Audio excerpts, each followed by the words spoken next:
ಇವತ್ತು ಈ ಸರ್ಕಾರಕ್ಕೆ ಸಿದ್ದರಾಮಯ್ಯನವರೇ ಒಂದು ಮಾತು ಹೇಳ್ತೇನೆ, ನಮ್ಮ ಪಕ್ಷದಲ್ಲಿದ್ದಾಗ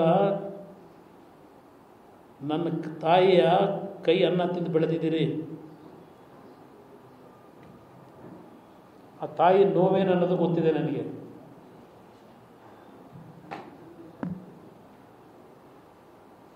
ನಮ್ಮ ಕುಟುಂಬದಲ್ಲಿ ಯಾವ ರೀತಿ ನಡ್ಕೊಂಬಂದಿದ್ದೀವಿ, ದೇವೇಗೌಡರು ಯಾವ ರೀತಿ ನಡ್ಕೊಂಬಂದಿದ್ದಾರೆ, ಇವ ರಾಜಕೀಯದಲ್ಲಿ ವ್ಯತ್ಯಾಸಗಳು ಬೇರೆ.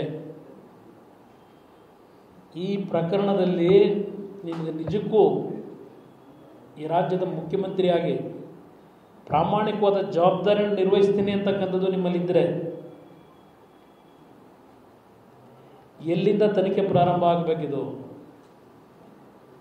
ಯಾತಕ್ಕೆ ಇದೆಲ್ಲ ಬಂದಿದೆ? ಮೊದಲು 14 ವರ್ಷ ಏನು ಡ್ರೈವರ್ ಆಗಿದ್ದೇನೆ ಅಂತಕ್ಕಂಥದ್ದನ್ನು ಹೇಳ್ಕೊಂಡಿದ್ದಾನಲ್ಲ, ಇವತ್ತಿನವರೆಗೆ ಅವನ ಬಗ್ಗೆ ಏನಾದರೂ ಯಾವ ಮಟ್ಟದ ತನಿಖೆ ಮಾಡೋಣ ಪ್ರಾರಂಭ ಮಾಡಿದ್ರಿ? ಆ ಕುಟುಂಬದೊಳಗೆ ಏನೇನು ನಡೆದಿದೆ ಆ 14 ವರ್ಷದಲ್ಲಿ? ಯಾತಕ್ಕೆ ಈ ರೀತಿಯ ಡೆವಲಪ್ಮೆಂಟ್ ಆಗಿದೆ? ಆ ಪ್ರಜ್ವಲ್ ರೇವಣ್ಣನ ಡ್ರೈವರ್ ಆಗಿ 14 ವರ್ಷದಿಂದ 13 ವರ್ಷದಿಂದ ನನಗೆ ಗೊತ್ತಿಲ್ಲ, ನಾನು ಮುಖನ ಈ ಕ್ಷಣದವರೆಗೂ ನೋಡಿಲ್ಲ ಆ ಡ್ರೈವರ್. ಯಾತಕ್ಕೆ ಇಂಥ ಒಂದು ಪ್ರಕರಣಗಳು ಪ್ರಾರಂಭ ಮಾಡಿ ಅವತ್ತು ನಡೆದಂಥ ಘಟನೆಗಳಲ್ಲಿ ಇವಂದೇನೇನು ಪಾತ್ರಗಳಿದೆ? ಈ ಪೆನ್ ಡ್ರೈವ್ ಯಾತಕ್ಕೆ ಬಂದಿದೆ ಇವತ್ತು?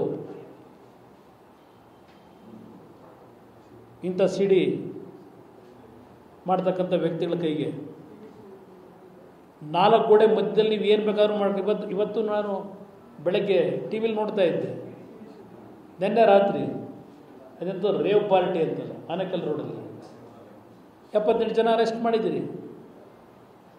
ಇವತ್ತಿನ ಸಮಾಜದಲ್ಲಿ ಏನೇನು ನಡೀತಿದೆ ಅನ್ನೋದು ಎಲ್ರಿಗೂ ಗೊತ್ತಿದೆ. ಯಾರೋ ಮಾಡಿದ ತಪ್ಪಿಗೆ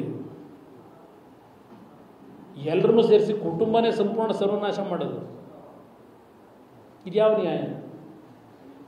ನಾನು ನೋವು ಪಡ್ತಾ ಇರೋದು ಆ ಹೆಣ್ಣು ಮಕ್ಕಳು ನೋವಿದೆಯಲ್ಲ, ಕುಟುಂಬಗಳ ಪರಿಸ್ಥಿತಿ ಏನಿದೆ, ಇದು ಆ ಒಂದು ಸಿ ಡಿಯನ್ನು ಪ್ರಿಪೇರ್ ಮಾಡಿರೋದು, ವಿಡಿಯೋ ಮಾಡಿರೋದು ಬೇರೆ. ಇದನ್ನು ಹಂಚಿದ್ರಲ್ಲ ನೀವು, ಯಾತಕ್ಕೆ ಹಂಚಿದ್ರಿ? ಈ ಕುಟುಂಬಕ್ಕೆ ನ್ಯಾಯ ಕೊಡಲಿಕ್ಕೆ ಹಂಚಿದ್ರು, ಈ ಕುಟುಂಬಗಳನ್ನ ಬೀದಿಗೆ ತರಲಿಕ್ಕೆ ಹಂಚಿದ್ದೀರೋ? ಏನಿದು ಮಾಡಿದ್ರು ನಿಮ್ಮ ಸಾಧನೆ? ದೇವೇಗೌಡರು ಕುಟುಂಬ ಮುಗಿಸೋದಕ್ಕೋಸ್ಕರ ಮಾಡಿದ್ದ ಸಾಧನೆ ತಾನೇ ಇದು. ಇದರಿಂದ ಏನು ಸಿಕ್ತು ನಿಮಗೆ? ಈ ಕುಟುಂಬಗಳ ಬಗ್ಗೆ ಇವತ್ತು ರಜಾ ಹಾಕೋದಕ್ಕೆ ಅಲ್ಲಿ ಕೆಲಸ ಮಾಡ್ತಕ್ಕಂಥ ಹೆಣ್ಣುಮಕ್ಕಳು, ನಾವು ಯಾವುದೋ ಈ ಸಿಲ್ಕ್ ಬಟ್ಟೆ ಕಟ್ಟೆ ಒಳಗೆ ಸಿಕ್ಬಿಟ್ಟಿದ್ದೀವಿ ಅಂತೇಳಿ ಎಲ್ಲಿ ನಮ್ಮ ಮೇಲೆ ಅನುಮಾನ ಪಡ್ತಾರೋ ಅಂತ ರಜಾ ಹಾಕೋದಕ್ಕೂ ಹಿಂದೆ ಮುಂದೆ ನೋಡ್ತಾರೆ. ಈ ರೀತಿಯೆಲ್ಲ ಆರ್ಟಿಕಲ್ ಇದೆ ಇಲ್ಲಿ. ಇದಾ ನಿಮ್ಮ ಸಾಧನೆ ಸಿದ್ದರಾಮಯ್ಯನವರೇ, ನಿಮ್ಮ ಸರ್ಕಾರದ್ದು? ಇವನ್ಯಾವನ ಕಾರ್ತಿಕು, ಇವನ್ಯಾವ ಪ್ರಜ್ವಲ್ ಇರ್ಬೋದು, ಇವರು ಏನೋ ಒಳಗಡೆ ಏನು ಮಾಡ್ಕೊಂಡಿದ್ದಾರೆ ನಮಗೆ ಇವತ್ತವರೆಗೇನು ಗೊತ್ತಿಲ್ಲ. ಇದು ಸತ್ಯ ಹೊರಗೆ ಬರಬೇಕು. ಪ್ರಜ್ವಲೇ ಮಾಡಿದ್ದಾನೋ ನನಗೆ ಗೊತ್ತಿಲ್ಲ. ಪ್ರಜ್ವಲ್ ಅಂತಕ್ಕಂಥದ್ದು ಇವತ್ತು ಬೀದಿ ಚರ್ಚೆ ನಡೀತಿದೆ. ಸತ್ಯ ಹೊರಗೆ ಬರಬೇಕು. ನಾನು ನಿನ್ನೆಯೂ ಸಹ ನಮ್ಮ ತಂದೆಯವ್ರಿಗೊಂದು ಮನವಿ ಮಾಡಿದ್ದೇನೆ,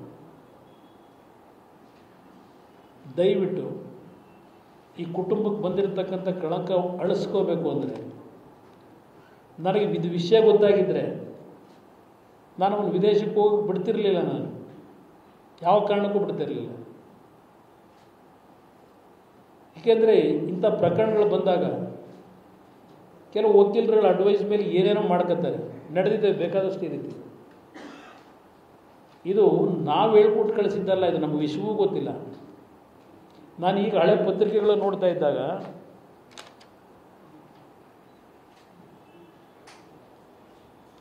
ಇಲ್ಲಿ ನೋಡಿದೆ, ಪ್ರಜ್ವಲ್ ವಿರುದ್ಧ ಲುಕ್ಔಟ್ ನೋಟಿಸು, ಬೆನ್ನಲ್ಲೇ ರೇಪ್ ಕೇಸು ಅಂತ ಬರೆದಿದ್ದೀರಿ. ಇಲ್ಲಿ ಪ್ರಜ್ವಲ್ ರೇವಣ್ಣ ಅವನೇನಿರ್ತಾನೆ, ನೋಟಿಸ್ ಕಳಿಸಿದ್ರಲ್ಲ ಸಮನ್ಸು, ಇವನವನು ಹೋಗಿದ್ರು ಇದು ಪ್ರಜ್ವಲ್ 1 ವಾರ ಏನೋ ಟೈಮ್ ಕೇಳಿದ ಅಂತ ಇಲ್ಲಿ ಬರ್ಕೊಂಡಿದ್ದೀರಿ. ಅದಕ್ಕೆ SIT ನಕಾರ ಅಂತ ಇದೆ. ಒಂದು ವಾರ ಟೈಮ್ ಕೊಟ್ಟು ಬರಲಿಕ್ಕೆ ಒಂದು ಅವಕಾಶ ಕೊಡ್ಬೋದಾಗಿತ್ತಲ್ಲ.